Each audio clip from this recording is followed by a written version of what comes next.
At a private Christmas luncheon in Los Angeles, Prince Harry stepped up to the microphone and did what he does best: charm a room.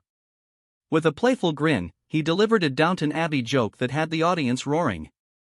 People sometimes ask if growing up in the royal family was like Julian's Downton Abbey. Yeah, he said, pausing just long enough before adding, but only one of those worlds is full of drama, intrigue, elaborate dinners, marriages to Americans, and the other is a TV show.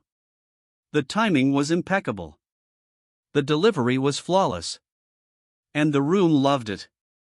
But outside that glittering ballroom, another story was unfolding, one far heavier than Harry's jokes. Because while he was making the crowd laugh, Meghan's father, Thomas Markle, lay in an intensive care unit in the Philippines, recovering from a life-saving operation to amputate his left leg.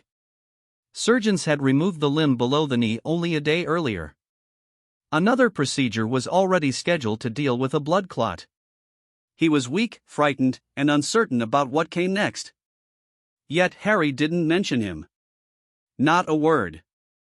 Instead, he kept the jokes rolling. He teased Donald Trump's ICE agents, telling World Cup fans they'd better behave and get past ICE. Then he dove into a comedic reflection on kilts, childhood memories, and the Christmas miracle of both England and Scotland qualifying for the 2026 World Cup. The mood was light. Effortless. Almost carefree. But back in that ICU room, Thomas Markle was saying something very different. "I don't want to die estranged from Meghan," he told reporters from his hospital bed. His voice was steady but carried the weight of 6 long years of silence. "I want to meet my grandkids. It might be nice to meet her husband too." He insisted he hadn't heard from Meghan, though her spokesperson confirmed that she had reached out. How? No one seems to know. Whether Thomas actually received anything? Still unclear. What is clear is the emotional chasm between father and daughter, a gap that time, illness, and fear have not been able to bridge. And that's what makes Harry's silence feel so striking. In every public appearance, Harry is usually quick to protect Meghan, quick to show empathy, quick to acknowledge anything affecting his family. But on this day, he avoided the subject entirely. Not out of malice, but perhaps because the moment simply didn't belong on a stage. Perhaps he was protecting Meghan from scrutiny she wasn't ready for.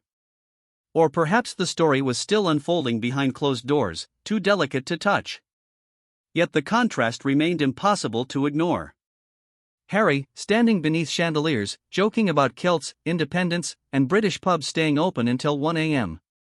Thomas Markle, alone in a foreign hospital, speaking softly about the daughter he still hopes to reconcile with before it's too late.